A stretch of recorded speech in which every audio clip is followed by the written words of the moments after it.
इस पे दिल कुर्बान, इस पे जान भी कुर्बान है। हो इस पे दिल कुर्बान, इस पे जान भी कुर्बान है। अगर पाकिस्तान न बनता तो आज उसी वजीर आजम जो हिंदुस्तान पर हुकूमत कर रहा है, आज उसी की हुकूमत हम पर भी होती।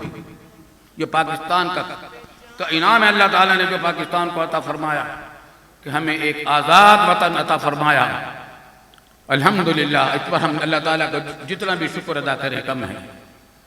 फिर ये कि इधर पाकिस्तान बना, फौरन मुसलमानों का कत्लेआम पहले से सोची समझी स्कीम के तहत हिंदुस्तान के मुख्तलिफ बहुत बड़े बड़े इलाकों में शुरू हो गया।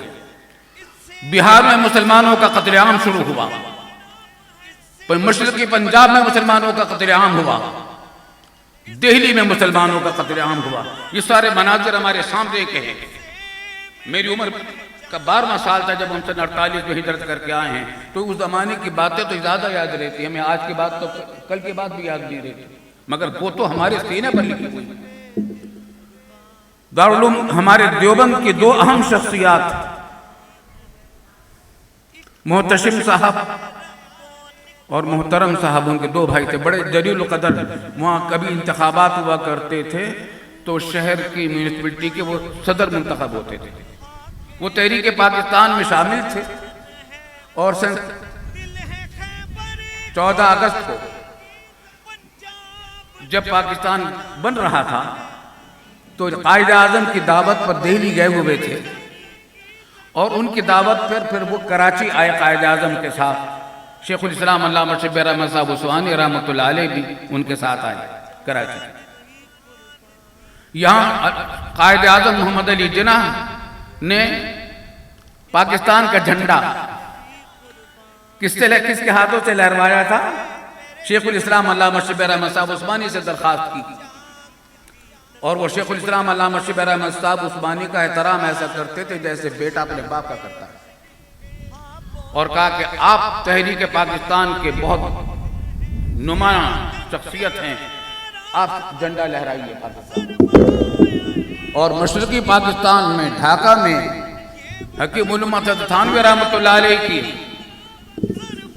बहुत ही करीब हज़रत मौलाना ज़फ़र अहमद साहब थानवी उस्मानी रहमतुल्लाह अलैह साहिब इलाउस्सुनन, उनसे कहा गया कि आप झंडा लहराइए। अल्हम्दुलिल्लाह हमारे बुजुर्ग वो हैं जो पाकिस्तान की तहरीक में बुनियाद से शामिल हैं और झंडे भी इन्होंने लहराए हैं। आज जब मैं झंडा लहरा रहा था मुझे ये तसव्वुर खुश कर रहा था कि अल्हम्दुलिल्लाह हम अपने बुजुर्गों की पैरवी कर रहे हैं और उनकी सुन्नत पर अमल कर रहे हैं। अल्लाह ताला ने आइंदा भी तौफीक दे इस झंडे की अज़मत को बरकरार रखने के लिए। अल्लाह ताला, ये झंडा इस्लाम का झंडा है, ये झंडा इस मुस्लिम कौमियत का झंडा है, ये झंडा ला इलाहा इल्लल्लाह का झंडा है।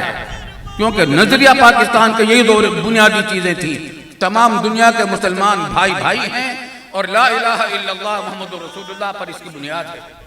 इस वास्ते झंडा अल्लाह के फज़ल व करम से यूं ही किसी सियासी जमात का झंडा नहीं है, ये किसी इलाके का झंडा नहीं है, ये इस्लाम का झंडा है अल्लाह के फज़ल व करम से, और मुस्लिम कौमियत का झंडा है, मुस्लिम मिल्लत का झंडा है। अल्लाह ताला इसको सरबुलंद रखे, हमेशा आफियत के साथ रखे और हमें इसको सरबुलंद रखने की तौफीक अता फरमाए। जान भी कुर्बान है, हो इस पे दिल कुर्बान, इस पे जान